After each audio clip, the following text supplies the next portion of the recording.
Students see NCERT exercise problem 2.40 from page number 71 of structure of atom है तो इसकी statement read करते हैं. In Rutherford's experiment generally the thin foil of heavy atoms like gold, platinum, etc. have been used to bombarded by the alpha particles.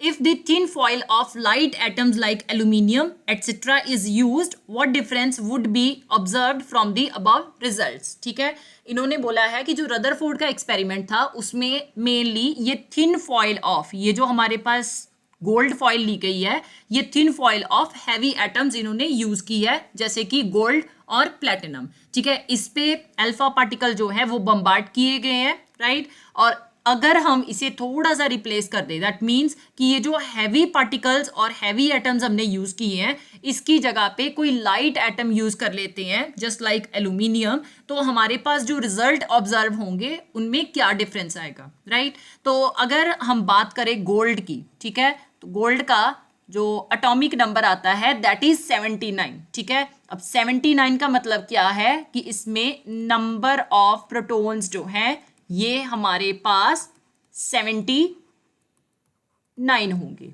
Right.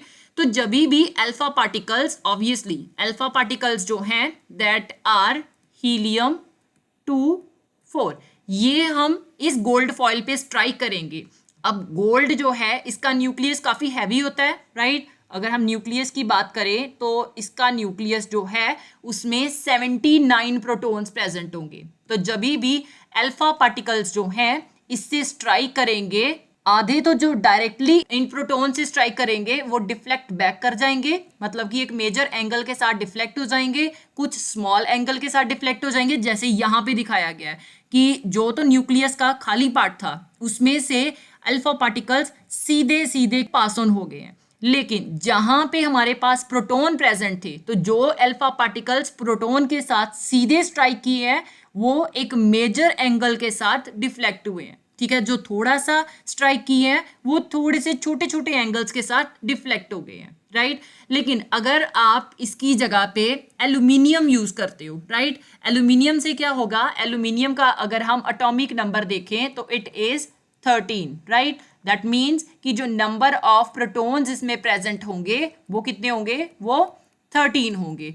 अब number of protons कम है, that means कि जो nucleus है इस पे जो चार्ज आएगा हमारे पास वो बहुत कम आएगा.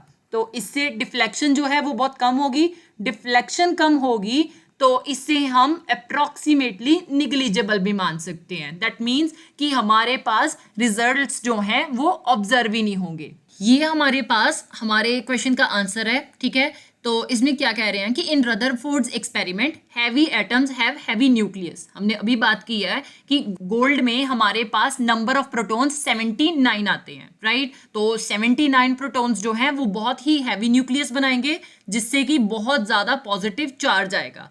Therefore, some alpha particles even got deflected back after hitting the nucleus. Obviously, जो अल्फा पार्टिकल प्रोटॉन्स के साथ स्ट्राइक करेंगे वो डिफ्लेक्ट बैक कर जाएंगे, वो डायरेक्टली डिफ्लेक्ट बैक हो जाएंगे, right. Because of large positive charge on the heavy nucleus, some alpha particles are deflected through small angles which passed closer to the nucleus. Nucleus जो है वो काफ़ी ज़्यादा हैवी होने की वजह से उस पर बहुत सारा पॉजिटिव चार्ज आ जाएगा, ठीक है, जिससे कि अगर अल्फा पार्टिकल्स उसके साथ थोड़ा सा भी स्ट्राइक करेंगे तो स्मॉल एंगल्स के साथ वो उस न्यूक्लियस से पास ऑन हो जाएंगे. ठीक है, just because of the repulsion.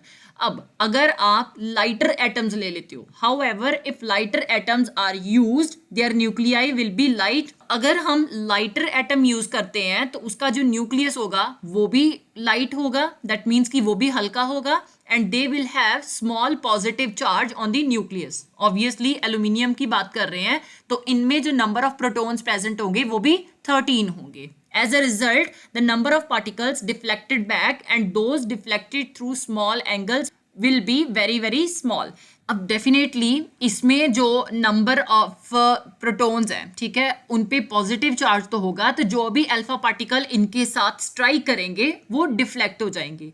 लेकिन डिफ्लेक्शन जो है वो बहुत कम एंगल के साथ होगी, ठीक है, जो कि ऑलमोस्ट निग्लिजिबल है.